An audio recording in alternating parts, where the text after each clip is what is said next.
অনেক কষ্টে bus station থেকে এসেছি হরিদ্বার থেকে। হরিদ্বারে তো বাস পাওয়া যাচ্ছে না, একবারে হরিদ্বার থেকে নিচে চান্ডিঘাট বলে একটা জায়গা আছে, ওখান থেকে আবার 5 কিলোমিটার এসে আমরা বাস পেয়েছি।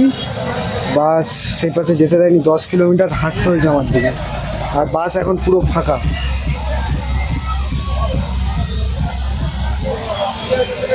বাস পুরো ফাঁকা, কিন্তু প্রচণ্ড গরম।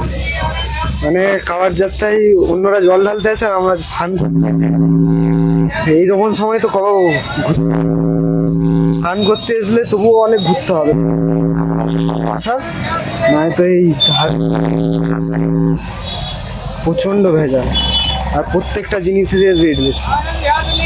দেখি যাই এখন।